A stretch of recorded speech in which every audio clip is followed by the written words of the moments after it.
الله أكبر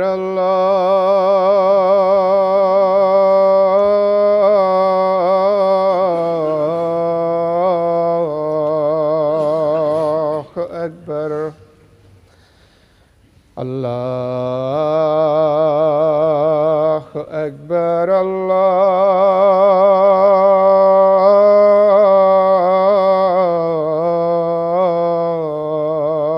الله أكبر. أشهد أن لا إله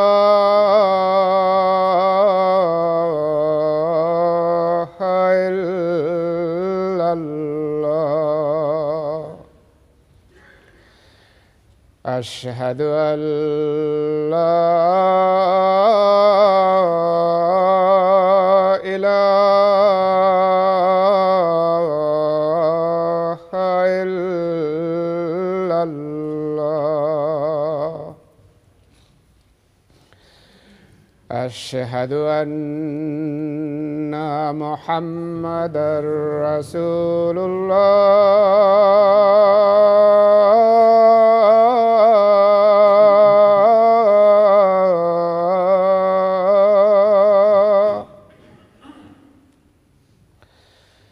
أشهد أن محمدًا رسول الله.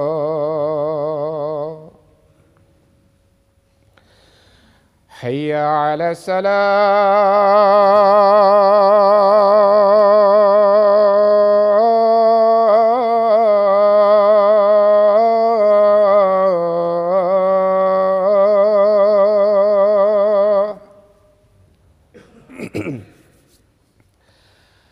حي على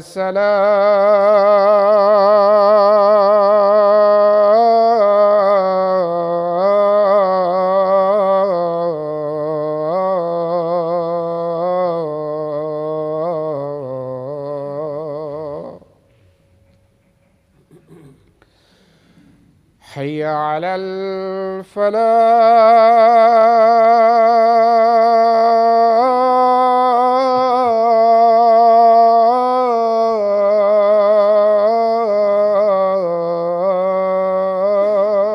الفلاح. حي على الفلاح.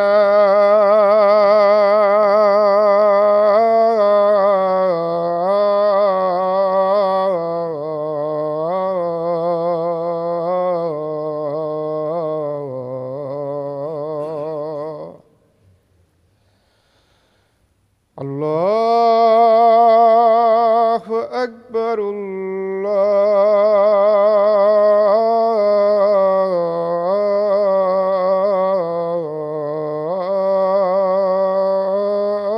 الله أكبر. لا إله إلا الله.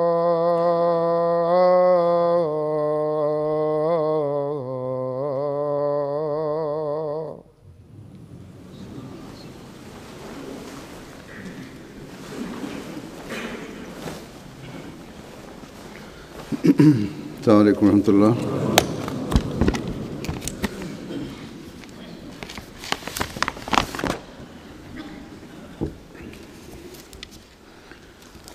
أشهد أن لا إله إلا الله وحده لا شريك له وأشهد أن محمدًا عبده ورسوله. أما بعد فأعوذ بالله من الشيطان الرجيم. بسم الله الرحمن الرحيم. الحمد لله رب العالمين الرحمن الرحيم مالك يوم الدين إياك نعبد وإياك نستعين اهدنا الصراط المستقيم صراط الذين أنعمت عليهم غير المغضوب عليهم ولا الضالين.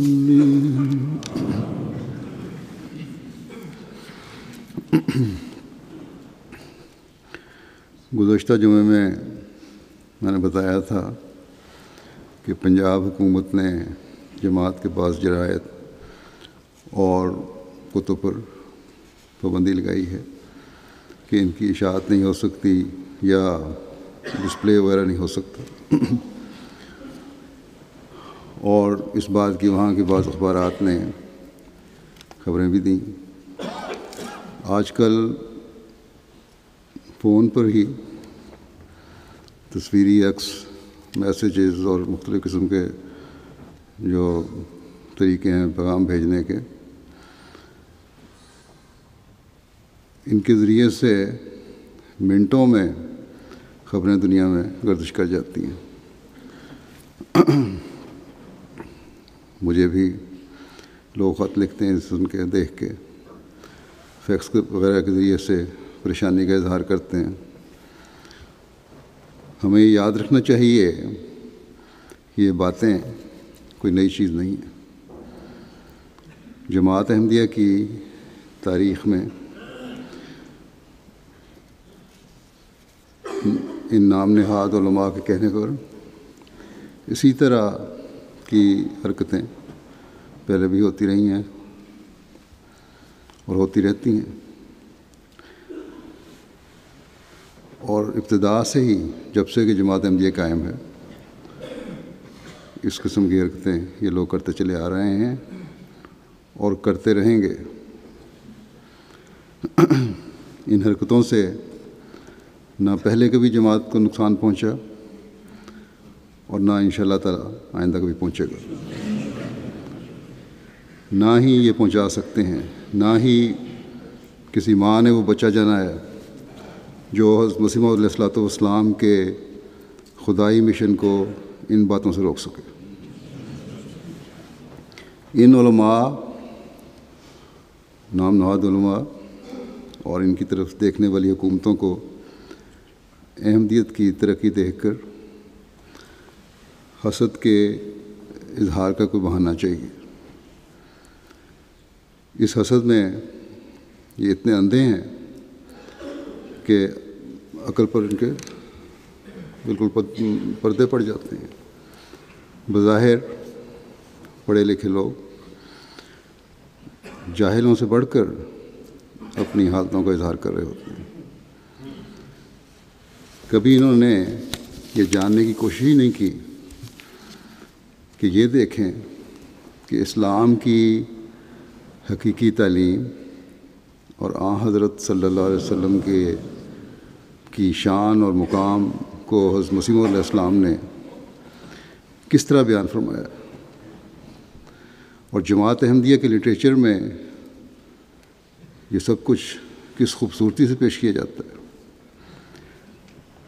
انصاف پسند مسلمان جو ہیں عربوں میں سے بھی اور دوسری قوموں میں سے بھی، جب یہ لوگ دیکھتے ہیں کہ حقیقت کیا ہے، جب جماعت کا لٹریچر دیکھتے ہیں، کتب دیکھتے ہیں، اور پھر پتہ لگتا ہے کہ حقیقت کیا ہے، تو حیران ہوتے ہیں کہ ان نام نہاد علماء نے جو اپنے آپ کو اسلام کا علمبردار سمجھتے ہیں، کس طرح جھوٹ اور فریب سے حضرت مسیح علیہ السلام کے خیالات کو، تعلیمات کو، آپ کی تحریرات کو توڑ مروڑ کر پیش کیا ہے اور کرتے چلے جا رہے ہیں۔ یہ دیکھ کر کہ حضرت مسیح موعود علیہ السلام نے حضرت صلی اللہ علیہ وسلم کے مقام اور اسلام کی خوبصورت تعلیم کی شان کو کس طرح بیان فرمایا ہے۔ ہمارے جو لائیو ٹی وی پروگرام ہوتے ہیں MTA کے، ان میں بھی اور خطوط کے ذریعے سے بھی اس بات کا اکثر یہ لوگ اظہار کرتے ہیں جو بھی احمدی نہیں ہوئے، کہ ہمیں اس مقام اور اس شان کا اب پتہ لگا ہے، نہیں تو ان علماء نے تو ہمیں جہالت کے پردے میں رکھا ہوا تھا۔ لوگوں پر یہ بات ظاہر ہوتی ہے کہ احمدیت کی دشمنی میں یہ لوگ شعوری طور پر یا لاشعوری طور پر حضرت صلی اللہ علیہ وسلم اور اسلام کے نام پر حرف لانے کا باعث بن رہے ہیں۔ بہرحال ان علماء کا تو دین ہی دشمنی اور فساد ہے، اس لیے کبھی یہ کوشش نہیں کریں گے کہ ہم حقیقت معلوم کریں، چاہے اس کی وجہ سے سادہ لو مسلمانوں میں جتنا بھی بگاڑ پیدا ہو جائے۔ بہرحال یہ تو ان کے کام ہیں اور یہ کرتے رہیں گے، کرتے چلے جائیں گے، کیونکہ ان کو دین سے زیادہ اپنے ذاتی مفادات پیارے ہیں۔ لیکن ہمیشہ کی طرح ان مخالفین کے یہ عمل ہمارے ایمانوں میں جلا پیدا کرنے کے لیے، حضرت مسیح موعود علیہ السلام سے تعلق میں بڑھنے کے لیے کھاد کا کام دینے والے ہونے چاہیے۔ اگر ہماری حضرت مسیح موعود علیہ السلام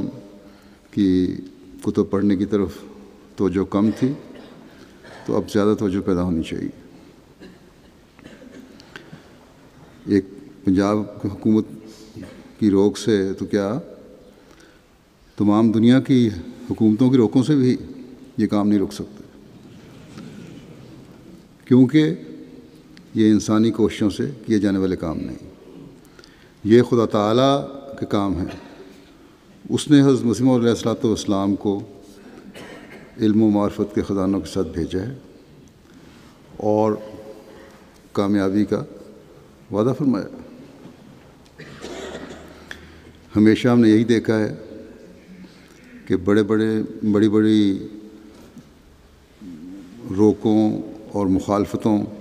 کے بعد جماعت کی ترقی زیادہ ابھر کر سامنے آئی۔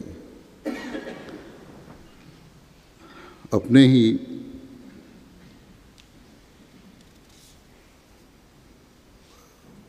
زوم میں جو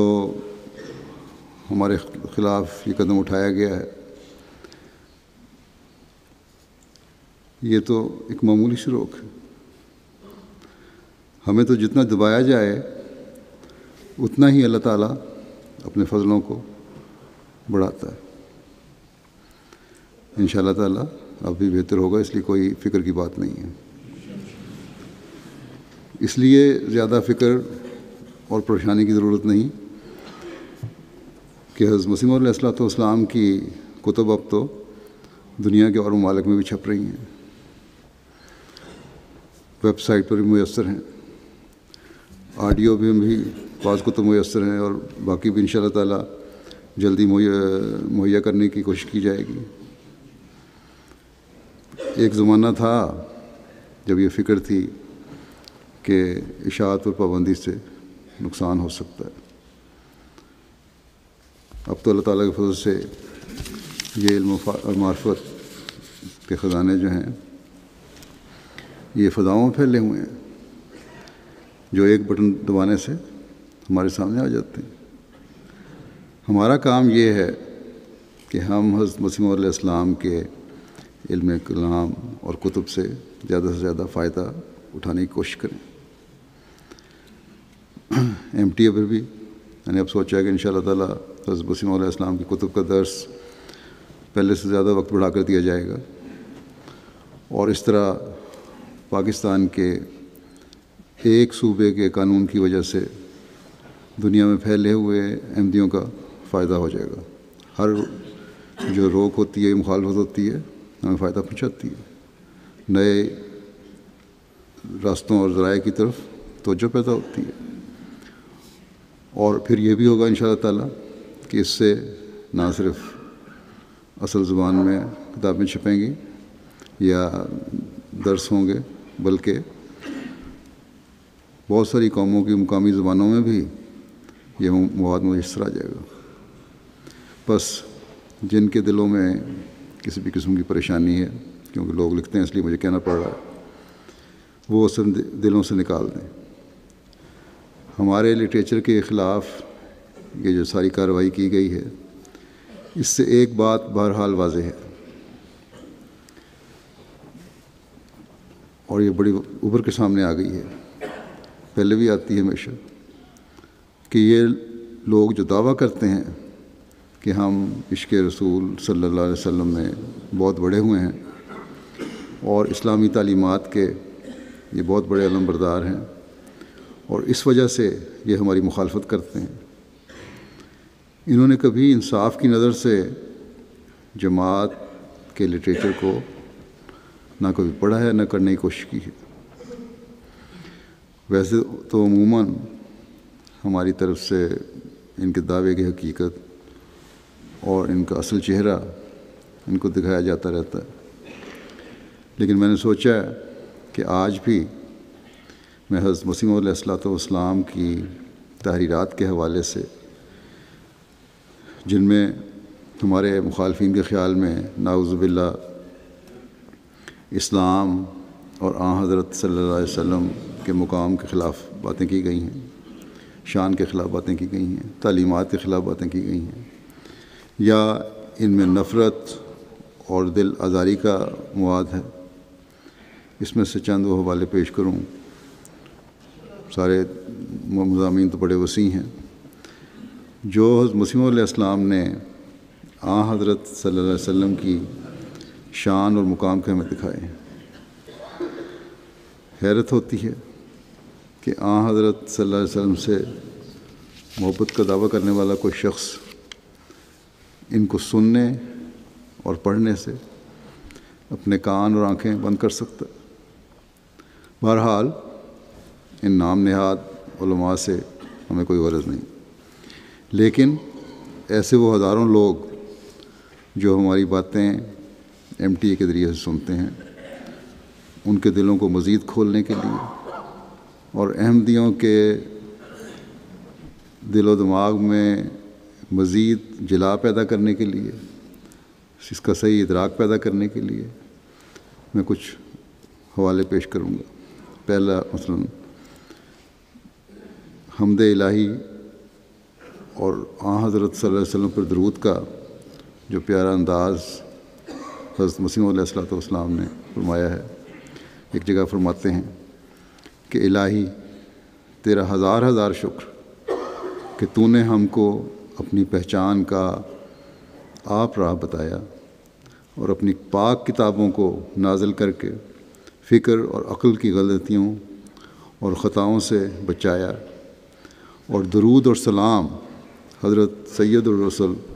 محمد مصطفیٰ صلی اللہ علیہ وسلم اور ان کی آل و اصحاب پر کہ جس سے خدا نے ایک عالم گمگشتہ کو سیدھی راہ پر چلایا، وہ مربی اور نفع رساں کہ جو بھولی ہوئی خلقت کو پھر راہ راست پر لایا، وہ محسن اور صاحب احسان کہ جس نے لوگوں کو شرک اور بتوں کی بلا سے چھڑایا، وہ نور اور نور افشاں کہ جس نے توحید کی روشنی کو دنیا میں پھیلایا، وہ حکیم اور معالج زمان کہ جس نے بگڑے ہوئے دلوں کا راستی پر قدم جمایا، وہ کریم اور کرامت نشان کہ جس نے مردوں کو زندگی کا پانی پلایا، وہ رحیم اور مہربان کہ جس نے امت کے لیے غم کھایا، اور درد اٹھایا، وہ شجاع اور پہلوان جو ہم کو موت کے منہ سے نکال کر لایا، وہ حلیم اور بے نفس انسان کہ جس نے بندگی میں سر جھکایا اور اپنی ہستی کو خاک سے ملایا، وہ کامل موحد اور بحر عرفان کہ جس کو صرف خدا کا جلال بھایا اور غیر کو اپنی نظر سے گرایا، وہ معجزہ قدرت رحمان کہ جو امی ہو کر سب پر علوم حقانی میں غالب آیا اور ہر یک قوم کو غلطیوں اور خطاؤں کا ملزم ٹھہرایا۔ پھر کسی بھی شخص کے اعلیٰ اخلاق کا یا اس کے تکالیف میں مبتلا ہونے سے پتہ چلتا ہے، یا کشائش میں اور طاقت میں جب اس کو حاصل ہوتی ہے تو پتہ چلتا ہے۔ اور اس کا سب سے بڑھ کر اظہار اللہ تعالیٰ کے انبیاء اور اس کے خاص مقربوں کے ذریعے سے ہوتا ہے، اور اس میں بھی سب سے بڑھ کر جو اعلیٰ مقام ہے وہ اس کا اظہار ہمیں حضرت صلی اللہ علیہ وسلم کی ذات میں نظر آتا ہے۔ حضرت صلی اللہ علیہ وسلم کے اخلاق ایام مصائب اور زمانہ فتوحات میں کیا تھے، اس بارے میں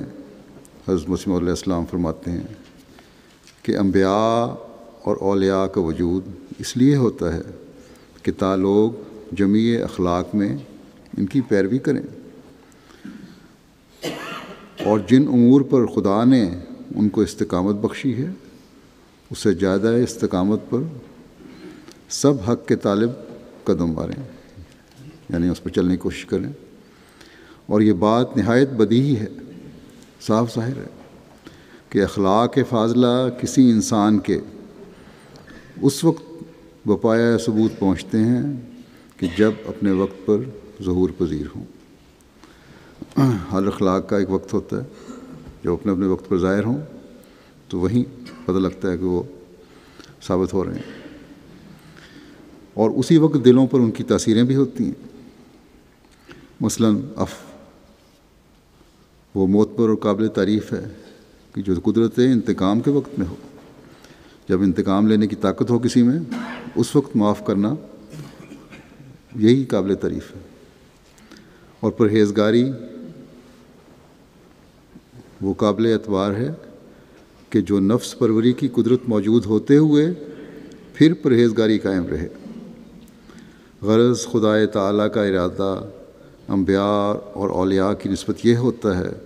کہ ان کے ہر یک قسم کے اخلاق ظاہر ہوں اور بپایا ثبوت پہنچ جائیں۔ خدا تعالیٰ اسی ارادے کو پورا کرنے کی غرض سے ان کی نورانی عمر کو دو حصے پر منقسم کر دیتا ہے۔ دو حصے آتے ہیں، ایک حصہ تنگیوں اور مصیبتوں میں گزرتا ہے اور ہر طرح سے دکھ دیے جاتے ہیں اور ستائے جاتے ہیں تا وہ اعلیٰ اخلاق ان کے ظاہر ہو جائیں کہ جو بجز سخت تر مصیبتوں کے ہرگز ظاہر اور ثابت نہیں ہو سکتے۔ اگر ان پر وہ سخت تر مصیبتیں نازل نہ ہوں تو یہ کیوں کر ثابت ہو کہ وہ ایک ایسی قوم ہے کہ مصیبتوں کے پڑنے سے اپنے مولا سے بے وفائی نہیں کرتے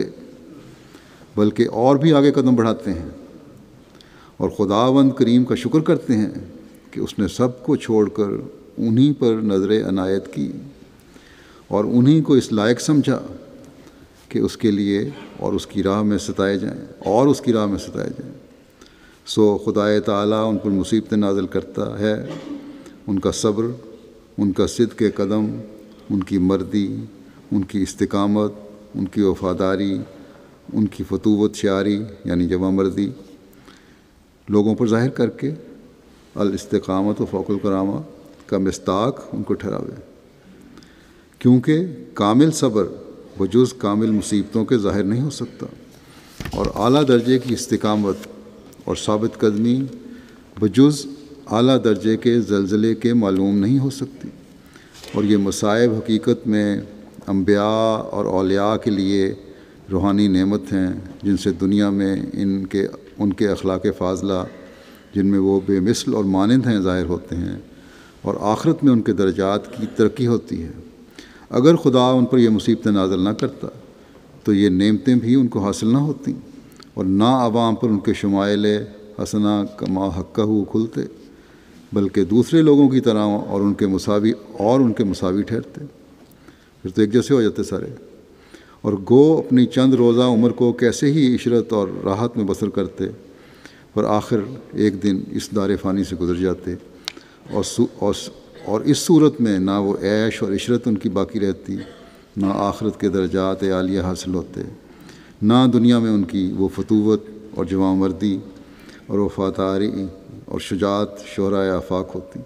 جس سے وہ ایسے ارجمند ٹھہرے جن کا کوئی مانند نہیں، اور ایسے یگانہ ٹھہرے جن کا کوئی ہم جنس نہیں، اور ایسے فرد الفرد ٹھہرے جن کا کوئی ثانی نہیں، اور ایسے غیب الغیب ٹھہرے جن تک کسی اور کی رسائی نہیں، اور ایسے کامل اور بہادر ٹھہرے کہ گویا ہزارہ شیر ایک قالب میں ہیں، اور ہزارہ پلنگ ایک بدن میں، یہ مدد چیتے جن کی قوت اور طاقت سب کی نظروں سے بلند تر ہو گئی، اور جو تقرب کے اعلیٰ درجات تک پہنچ گئی۔ یہ ساری چیزیں ہیں جو ظاہر ہوتی ہیں، پھر اللہ تعالیٰ کے قرب کے اعلیٰ درجے تک پہنچ جاتی ہیں۔ اور دوسرا حصہ انبیاء اور اولیاء کی عمر کا فتح میں ہے، اقبال میں، دولت میں بمرتبہ کمال ہوتا ہے، تا وہ اخلاق ان کے ظاہر ہو جائیں کہ جن کے ظہور کے لیے فتح مند ہونا، صاحب اقبال ہونا، صاحب دولت ہونا، صاحب اختیار ہونا، صاحب اقتدار ہونا، صاحب طاقت ہونا ضروری ہے، کیونکہ اپنے دکھ دینے والوں کے گناہ بخشنا اور اپنے ستانے والوں سے درگزر کرنا اور اپنے دشمنوں سے پیار کرنا اور اپنے بد اندیشوں کی خیر خواہی بجا لانا، دولت سے دل نہ لگانا، دولت سے مغرور نہ ہونا، دولت مندی میں امساک اور بخل اختیار نہ کرنا، اور کرم اور جود اور بخشش کا دروازہ کھولنا، اور دولت کو ذریعہ نفس پروری نہ ٹھہرانا، اور حکومت کو آلائے ظلم و تعدی نہ بنانا۔ حکومت اگر طاقت ہاتھ میں آ جائے تو اس کی وجہ سے ظلم نہ کرنا، یہ سب اخلاق ایسے ہیں کہ جن کے ثبوت کے لیے صاحب دولت اور صاحب طاقت ہونا شرط ہے، اور اسی وقت یہ بپایا ثبوت پہنچتے ہیں کہ جب انسان کے لیے دولت اور اقتدار دونوں میسر ہوں۔ پس چونکہ بجز زمانہ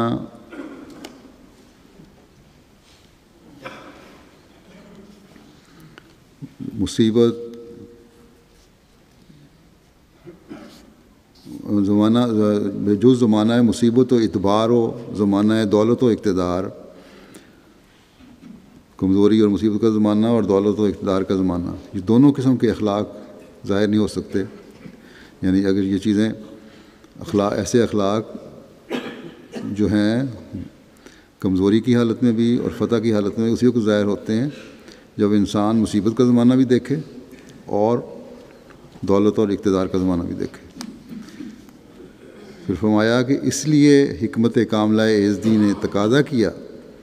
کہ انبیاء اور اولیاء کو ان دونوں طور کی حالتوں سے کہ جو ہزارہا نعمتوں پر مشتمل ہیں متمتع کرے، لیکن ان دونوں حالتوں کا زمانہ وقوع ہر یک کے لیے ایک ترتیب پر نہیں ہوتا۔ دونوں حالتیں ہوتی ہیں لیکن ایک ترتیب نہیں ہوتی، بلکہ حکمت الہیہ بعض کے لیے زمانہ امن و آسائش پہلے حصہ عمر میں میسر کر دیتی ہے اور زمانہ تکالیف پیچھے سے، اور بعض پر پہلے وقتوں میں تکالیف وارد ہوتی ہیں اور پھر آخر نصرت الہی شامل ہو جاتی ہے، اور بعض میں یہ دونوں حالتیں مخفی ہوتی ہیں، اور بعض میں کامل درجے پر ظہور و بروز پکڑتی ہیں،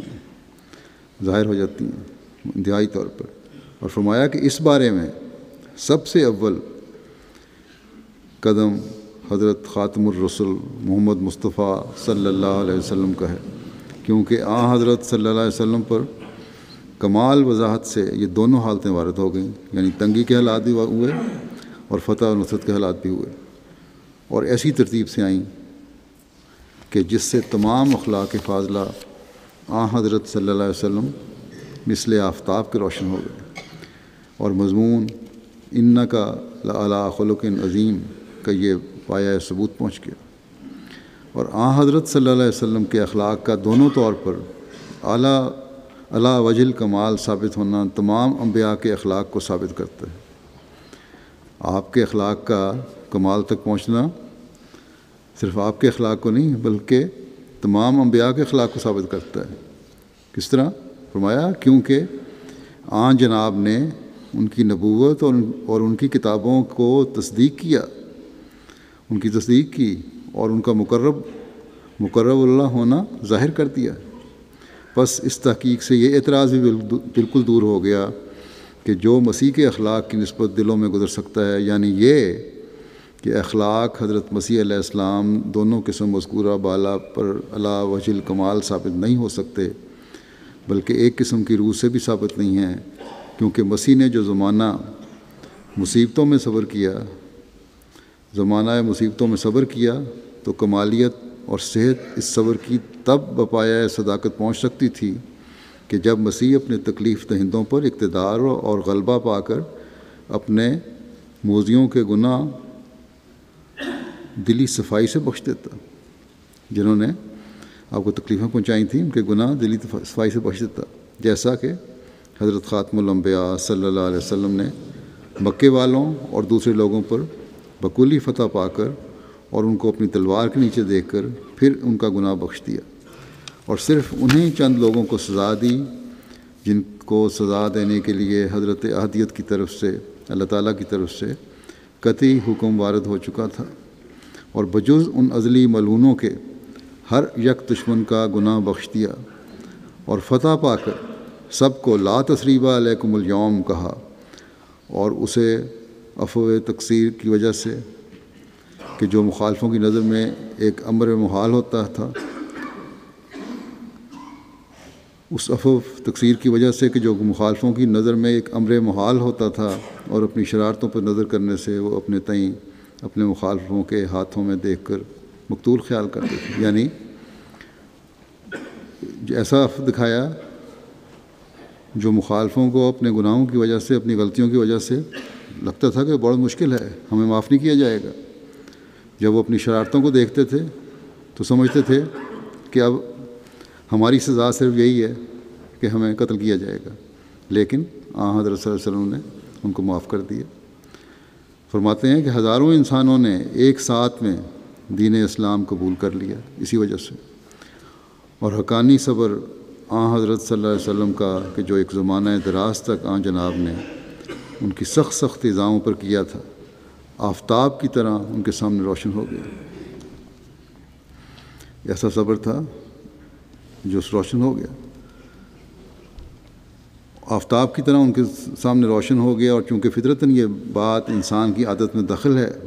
داخل ہے کہ اسی شخص کے صبر کی عظمت اور بزرگی انسان پر کامل طور پر روشن ہوتی ہے کہ جو بعد زمانہ آزار کشی کے اپنے آزار دہندہ پر قدرت انتقام پا کر اس کے گناہ بخشتے، یعنی کہ ایک لمبے زمانے تک آپ کو تکلیفیں دی گئیں، لیکن فرمایا کہ اسی وقت اس کا اظہار ہو سکتا ہے صحیح صبر کا، حقیقی صبر کا، جب جس کو تکلیفیں دی جائیں اس کو جب بدلہ لینے پر، انتقام لینے پر قدرت حاصل ہو جائے، طاقت حاصل ہو جائے، تب وہ گناہ بخش دے ساروں کو۔ تو یہ ہے اصل حقیقی صبر، اور یہ نمونہ جو حضرت صلی اللہ علیہ وسلم نے دکھایا۔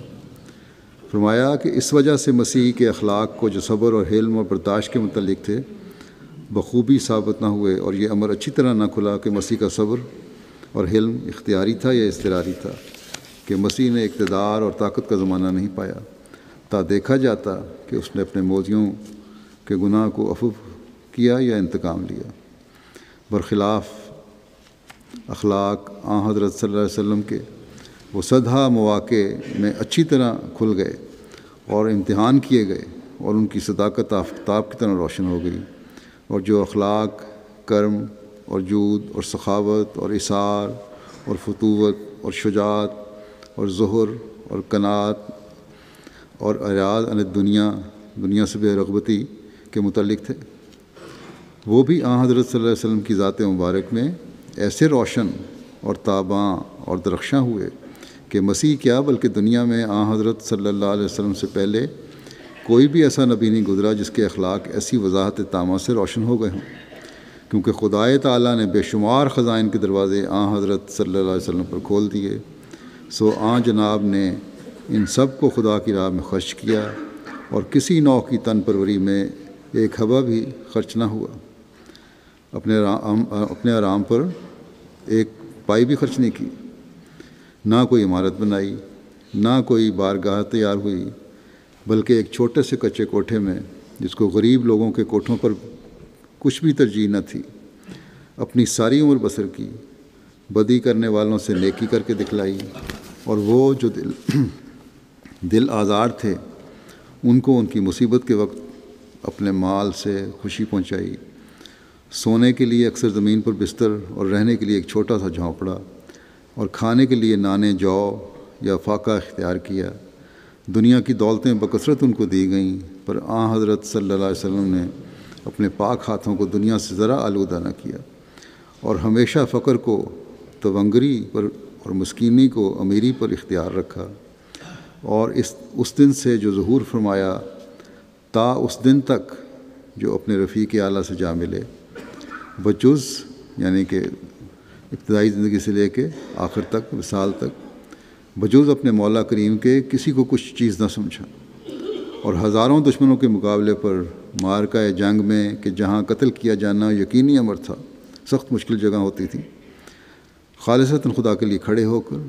اپنی شجاعت اور وفاداری اور ثابت قدمی دکھلائی، غرض جود اور سخاوت اور زہد اور قناعت اور مردی اور شجاعت اور محبت الہیہ کے متعلق جو اخلاق فاضلہ ہیں وہ بھی خداوند کریم نے حضرت خاتم الانبیاء صلی اللہ علیہ وسلم میں ایسے ظاہر کیے کہ جن کی مثل نہ کبھی دنیا میں ظاہر ہوئی اور نہ آئندہ ظاہر ہوگی۔ اور فرماتے ہیں اور خدا نے اس ذات مقدس پر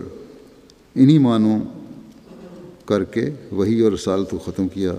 کہ سب کمالات اس وجود واجود پر ختم ہو گئے۔ وَهَذَا فَضْلُ اللَّهِ يُؤْتِیہِ مَن یَشَاءُ۔ پھر ایک عیسائی کے سوال پر وضاحت فرماتے ہوئے کہ روشنی اور نور حضرت صلی اللہ علیہ وسلم ہی ہیں، حضرت مسیح علیہ السلام نے فرمایا، سوال یہ تھا کہ مسیح نے اپنی نسبت یہ کلمات کہے ہیں کہ میرے پاس آؤ تم جو تھکے اور ماندے ہو کہ میں تمہیں آرام دوں گا، اور یہ کہ میں روشنی ہوں اور میں راہ ہوں، میں زندگی اور راستی ہوں۔ تو سوال یہ تھا کیا بانی اسلام نے کلمات یا ایسے کلمات کسی جگہ اپنی طرف منسوب کیے ہیں؟ حضرت مسیح علیہ السلام نے فرمایا کہ قرآن شریف میں صاف فرمایا گیا ہے کہ کل ان کنتم تحبون اللہ فاتبعونی یحببکم اللہ ویغفر لکم ذنوبکم، یعنی ان کو کہہ دے کہ اگر خدا سے محبت رکھتے ہو تو آؤ میری پیروی کرو تا خدا بھی تم سے محبت کرے اور تمہارے گناہ بخش دے۔ یہ وعدہ کہ میری پیروی سے انسان خدا کا پیارا بن جاتا ہے۔ مسیح کے فرمایا کہ یہ وعدہ کہ میری پیروی سے انسان خدا کا پیارا بن جاتا ہے مسیح کے گزشتہ اقوال پر غالب ہے، کیونکہ اس سے بڑھ کر کوئی مقام نہیں کہ انسان خدا کا پیارا ہو جائے۔ بس جس کی راہ پر چلنا انسان کو محبوب الہی بنا دیتا ہے، اس سے زیادہ کس کا حق ہے کہ اپنے تئیں روشنی کے نام سے موسوم کرے۔ اسی لیے اللہ جل شانہ نے قرآن شریف میں حضرت صلی اللہ علیہ وسلم کا نام نور رکھا ہے، جیسا کہ فرمایا ہے قد جاءکم من اللہ نور، یعنی تمہارے پاس خدا کا نور آیا ہے۔ پھر اس بات کو بیان فرماتے ہوئے کہ حضرت صلی اللہ علیہ وسلم کی محبت اور پیروی انسان کو خدا کا پیارا بنا دیتی ہے، اب مزید فرماتے ہیں کہ اللہ تعالیٰ نے اپنا کسی کے ساتھ پیار کرنا اس بات سے مشروط کیا ہے کہ ایسا شخص حضرت صلی اللہ علیہ وسلم کی پیروی کرے۔ اللہ تعالیٰ نے اپنے کسی کے ساتھ پیار کرنا اس بات سے مشروط کیا ہے کہ ایسا شخص حضرت صلی اللہ علیہ وسلم کی پیروی کرے، یعنی شرط یہ لگائی ہے کہ صلی اللہ علیہ وسلم کی پیروی کرو گے تو میرا پیار حاصل ہوگا، چنانچہ فرماتے ہیں میرا یہ ذاتی تجربہ ہے کہ حضرت صلی اللہ علیہ وسلم کی سچے دل سے پیروی کرنا اور آپ سے محبت رکھنا انجام کار انسان کو خدا کا پیارا بنا دیتا ہے، اس طرح پر کہ خود اس کے دل میں محبت الہی کی ایک سوزش پیدا کر دیتا ہے۔ تب ایسا شخص ہر ایک چیز سے دل برداشتہ ہو کر خدا کی طرف جھک جاتا ہے اور اس کا انس و شوق صرف خدا تعالیٰ سے باقی رہ جاتا ہے۔ تب محبت الہی کی ایک خاص تجلی اس پر پڑتی ہے اور اس کو ایک پورا رنگ عشق اور محبت کا دے کر قوی جذبے کے ساتھ اپنی طرف کھینچ لیتی ہے۔ تب جذبات نفسانیہ پر وہ غالب آ جاتا ہے اور اس کی تائید اور نصرت میں ہر ایک پہلو سے خدا تعالیٰ کے خارق عادت افعال نشانوں کے رنگ میں ظاہر ہوتے ہیں۔ پھر یہ بیان فرماتے ہوئے کہ سب سے کامل انسان اور کامل نبی حضرت صلی اللہ علیہ وسلم ہی ہیں، فرماتے ہیں کہ وہ انسان جس نے اپنی ذات سے، اپنی صفات سے، اپنے افعال سے، اپنے اعمال سے، اپنے روحانی اور پاک قوا کے پرزور دریا سے کمال تام کا نمونہ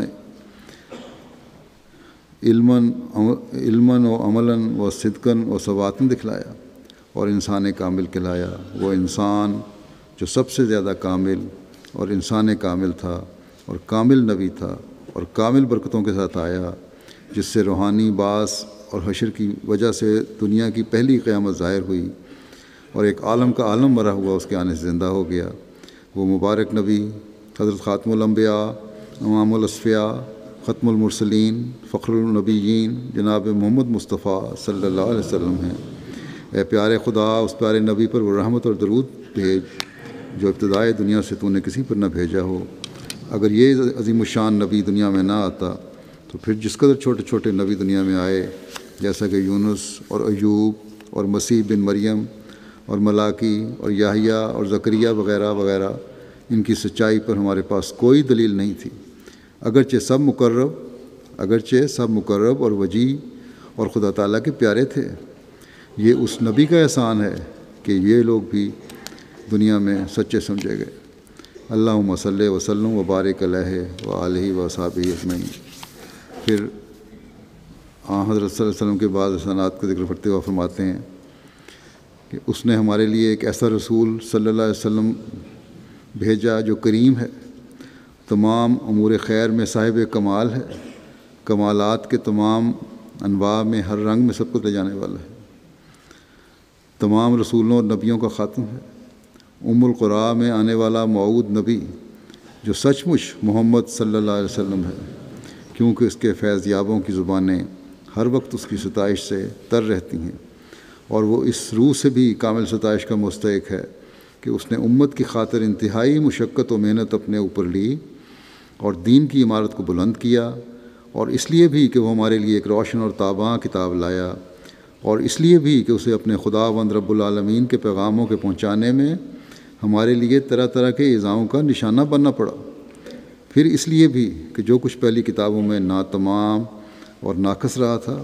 اسے آپ صلی اللہ علیہ وسلم نے کامل کیا اور ہمیں افراط اور تفرید سے اور دیگر عیوب و نقائص سے پاک شریعت عطا کی اور اخلاق کو کمال تک پہنچایا، اور جو کچھ ناقص تھا اسے کامل کیا، اور تمام اقوام عالم کو اپنا ممنون احسان کیا،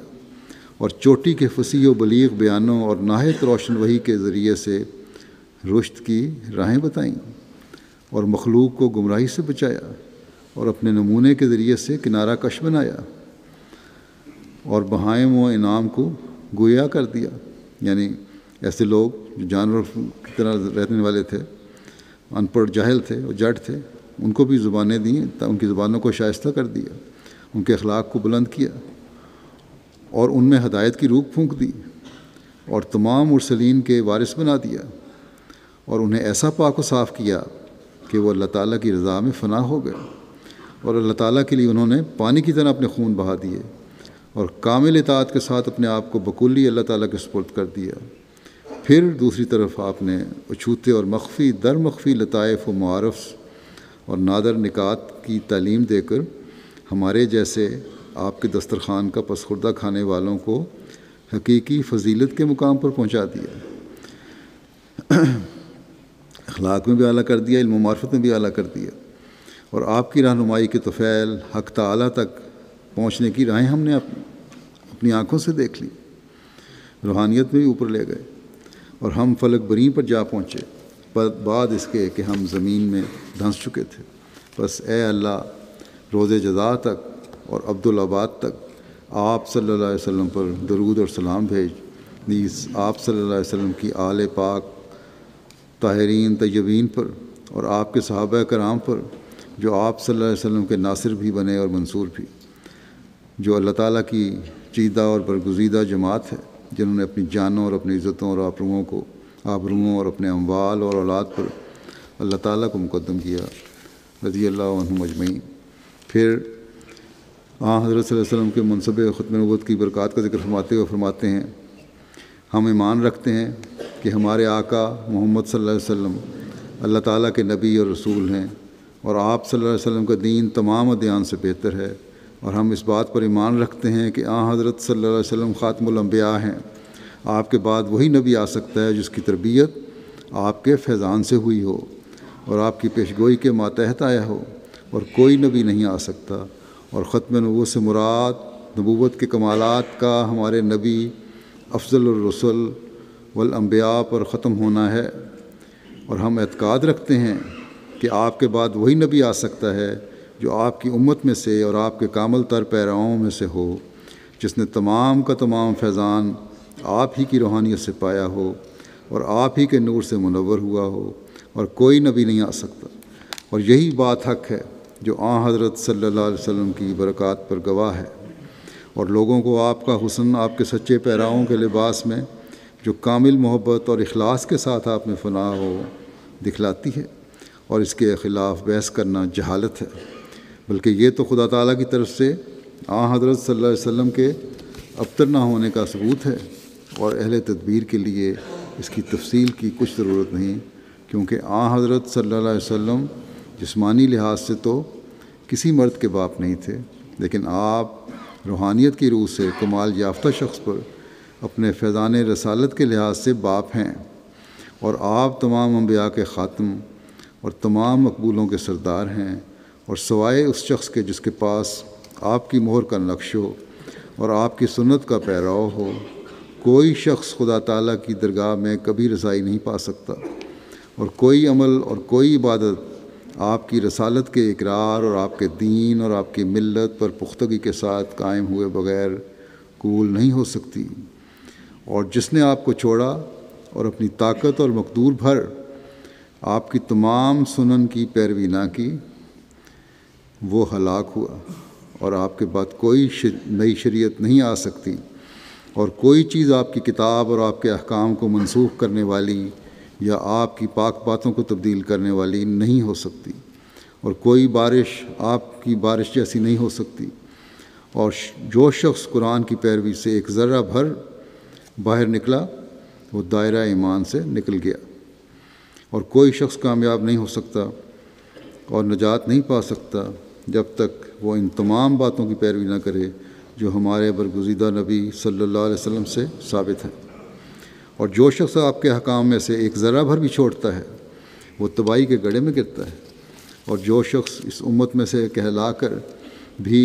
دعوی نبوت کے ساتھ یہ اعتقاد نہیں رکھتا کہ اس کی تربیت خیر البرایا سیدنا محمد مصطفیٰ صلی اللہ علیہ وسلم کے فیضان سے ہوتی ہے، اور آپ کے نمونے کی پیروی کے بغیر وہ کچھ بھی حقیقت نہیں رکھتا، اور یہ کہ قرآن شریف خاتم الشریعت ہے، تو ایسا شخص ہلاک شدہ اور پکا کافر و فاجر ہے۔ اور جو شخص نبوت کا دعویٰ کرے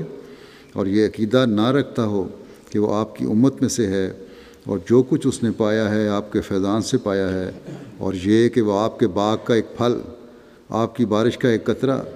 آپ کے انوار کی ایک جھلک ہے، تو ایسا شخص ملعون ہے، اور ایسے شخص پر اور اس کے مددگاروں اور پیروؤں اور ساتھیوں پر سب پر خدا کی لعنت ہے۔ اب آسمان کے نیچے ہمارے نبی مجتبیٰ صلی اللہ علیہ وسلم کے سوا کوئی شخص جو آپ کا غیر ہو نبی نہیں، اور نہ ہی قرآن کریم کے سوا ہماری کوئی اور کتاب ہے، اور جو شخص اس کی مخالفت کرتا ہے وہ اپنے آپ کو دوزخ میں ڈالتا ہے۔ پھر آپ بیان فرماتے ہیں کہ اب شفیع صرف حضرت صلی اللہ علیہ وسلم ہیں۔ فرمایا نوع انسان کے لیے روئے زمین پر اب کوئی کتاب نہیں مگر قرآن، اور تمام آدم زادوں کے لیے اب کوئی رسول اور شفیع نہیں مگر محمد مصطفیٰ صلی اللہ علیہ وسلم۔ سو تم کوشش کرو کہ سچی محبت اس جاہ و جلال کے نبی کے ساتھ رکھو، اور اس کے غیر کو اس پر کسی نوع کی بڑائی مت دو، تا آسمان پر تم نجات یافتہ لکھے جاؤ۔ اور یاد رکھو کہ نجات وہ چیز نہیں جو مرنے کے بعد ظاہر ہوگی، بلکہ حقیقی نجات وہ ہے کہ اسی دنیا میں اپنی روشنی دکھلاتی ہے۔ نجات یافتہ کون ہے؟ وہ جو یقین رکھتا ہے کہ جو خدا سچا ہے، اور محمد صلی اللہ علیہ وسلم اس میں اور تمام مخلوق میں درمیانی شفیع ہیں۔ خدا سچ ہے اور آپ صلی اللہ علیہ وسلم اور مخلوق اور خدا کے درمیان شفیع ہیں، اور آسمان کے نیچے نہ اس کے ہم مرتبہ کوئی اور رسول ہے،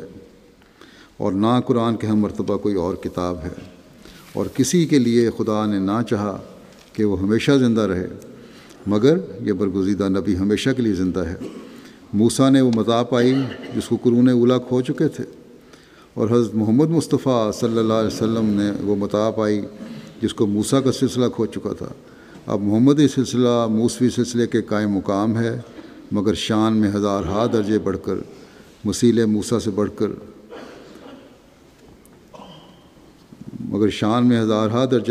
مسیل موسیٰ سے بڑھ کر، اور مسیل ابن مریم سے بڑھ کر۔ بس یہ چند اقتباسات کہ میں نے ان بے شمار اقتباسات میں سے لیے ہیں جو حضرت مسیح علیہ الصلوۃ والسلام نے حضرت صلی اللہ علیہ وسلم کی شان اور مقام کے بارے میں تحریر فرمائے ہیں۔ اسی طرح اسلام کی مختلف تعلیمات کی وضاحت کے بارے میں بھی ایک خزانہ ہے جو آپ نے پیش فرمایا۔ اللہ تعالیٰ ہمیں اس سے زیادہ فیض اٹھانے کی توفیق عطا فرمائے، اور اسلام کے نام نہاد علمبرداروں کو بھی عقل دے کہ حضرت صلی اللہ علیہ وسلم کے حقیقی عاشق صادق کی باتوں کو سنیں اور عامۃ المسلمین کی صحیح رہنمائی کرنے والے یہ بنیں۔ نماز کے بعد میں 2 جنازے غائب بھی پڑھاؤں گا۔ پہلا ہے مکرم محمد موسیٰ صاحب درویش قادیان کا، جو 10 مئی 2015 کو 95 سال کی عمر میں وفات پا گئے۔ انا للہ و انا الیہ راجعون۔ مرحوم آخری عمر تک چلتے پھرتے رہے۔ وفات سے 4 روز قبل احمدیہ چوک میں ایک سڑک پر حادثے میں گرنے کی وجہ سے کن پٹی پر چوٹ لگی، جس کی وجہ سے 4 روز امرتسر ہسپتال میں داخل رہے، اور اس کے بعد نور ہسپتال میں وفات ہو گئی۔ مرحوم موسی تھے۔ آپ کے خاندان کو خلافت اولیٰ کے زمانے میں بیعت کر کے احمدیت میں شامل ہونے کی توفیق ملی۔ مرحوم ضلع شیخوپورہ کے گاؤں سید والا کے رہنے والے تھے۔ 1946 میں جب آپ نے فوج کی ملازمت چھوڑ کر قادیان میں رہائش اختیار کی تو حضرت مسلم موعود رضی اللہ عنہ نے فرمایا کہ آپ کیا کام کر رہے ہیں؟ تو مرحوم نے بتایا کہ فوج کی سروس چھوڑ کر ذاتی کام شروع کرنے لگا ہوں۔ اس پر حضور نے فرمایا کہ مجھے آپ کی خدمت کی ضرورت ہے، اور اس وقت حالات پارٹیشن کے بھی ہو رہے تھے۔ 47 کی بات ہے، 46 میں نوکری چھوڑی تو ہجرت کر کے آپ نے پاکستان نہیں جانا، قادیان میں قیام رکھیں۔ چنانچہ آپ قادیان میں ہی ٹھہرے، اور اس طرح آپ 313 درویشان قادیان میں شامل ہو گئے، اور بڑی سعادت مندی سے درویشی کے دن گزارے۔ آپ کو سالہ سال صدر انجمن احمدیہ کے دفاتر میں، بالخصوص دارالمسیح میں خدمت کی توفیق ملی۔ مرحوم کو 2006 میں جلسہ سالانہ برطانیہ میں درویشوں کے نمائندے کے طور پر شرکت کی بھی توفیق ملی، اور عالمی بیعت میں بھی آپ ہندوستان کے نمائندگی کی توفیق آپ کو ملی، اور آپ سب سے آگے بیٹھے ہوئے تھے۔ پسماندگان میں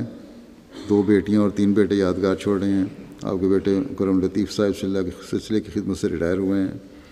آپ کی اہلیہ کی وفات 30 مئی 2014 کو ہوئی تھی۔ انہوں نے اپنے درویش شوہر کے ساتھ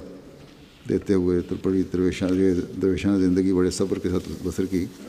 اللہ تعالیٰ مرحوم کے درجات بلند فرمائے، اور ان کی اولاد کو بھی توفیق عطا فرمائے کہ ان بزرگوں کے نقش قدم پر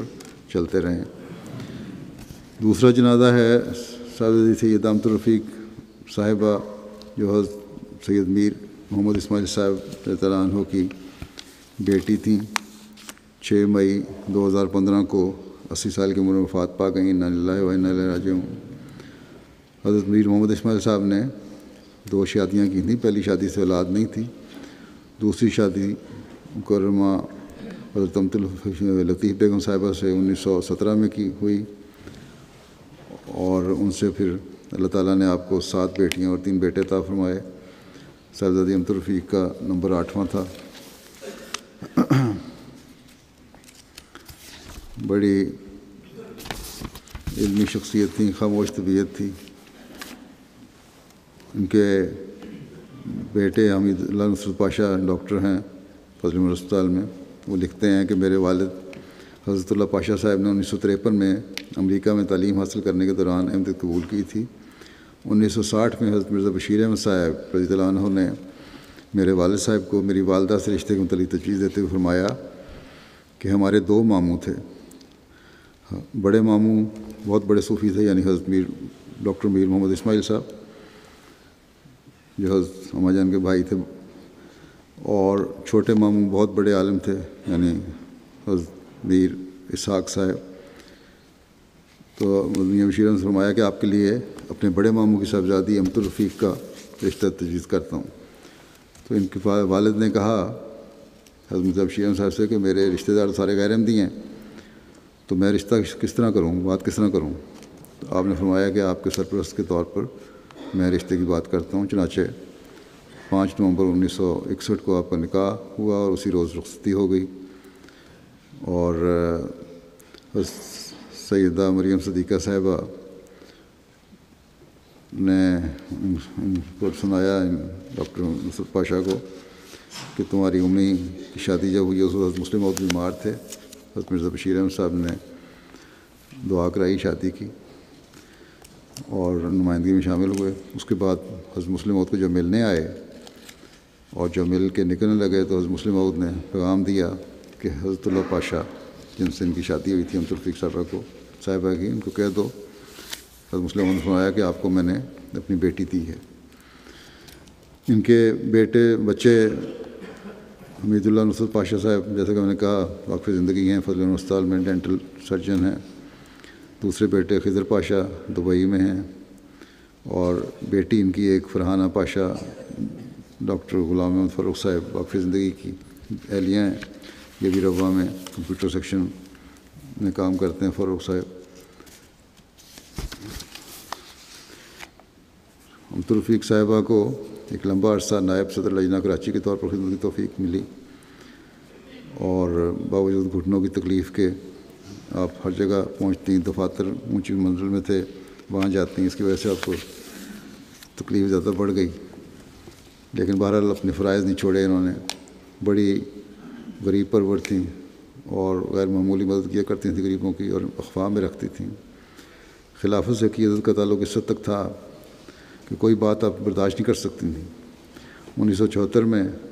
جو حالات ہوئے اس کے بعد کچھ مہمان ان کے گھر آئے اور کھانے کی میز پر کسی نے کہا کہ اسمبلی کی کارروائی کے دوران حضور کو یعنی خلیفہ طاہر کو اس طرح نہیں بلکہ اس طرح کہنا چاہیے تھا۔ تو آپ نے اسی وقت انگلی کے اشارے سے سختی سے منع کیا اور فرمایا کہ بس اس سے آگے ایک لفظ نہیں سنوں گی میں۔ فوراً وہیں بات ختم کر دی۔ بڑا وفا کا تعلق تھا خلافت سے۔ پھر اللہ تعالیٰ کے ساتھ خاص تعلق تھا ان کا۔ یہ کہتے ہیں کہ میرے والد صاحب کو ریٹائرمنٹ جب ہو گئی تو صرف پینشن پہ گزارا تھا، حالات طرح تنگ تھے۔ تو ایک دن والدہ صاحبہ نے میری موجودگی میں والد صاحب سے کہا کہ مجھے اللہ تعالیٰ کی طرف سے،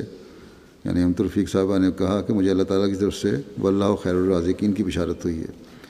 اور اس کے بعد ان کے میاں کو ورلڈ بینک نے ایڈوائزر کے طور پر رکھا اور کنسلٹنسی کی فیس پہ آنے لگی، اور اللہ تعالیٰ کی طرف سے آمد بڑھ گئی۔ دنیا سے کوئی لگاؤ نہیں تھا۔ ان کی بیٹی نے لکھا ہے فرحانہ پاشا نے کہ میری امی کا جو ہم نے سامان لپیٹا تو کچھ 15 منٹ لگے سب کچھ لپیٹنے میں۔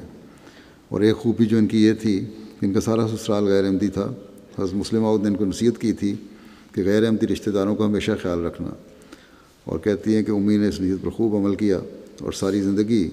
ابا کے ساتھ غیر احمدی رشتہ دار جو مختلف انداز میں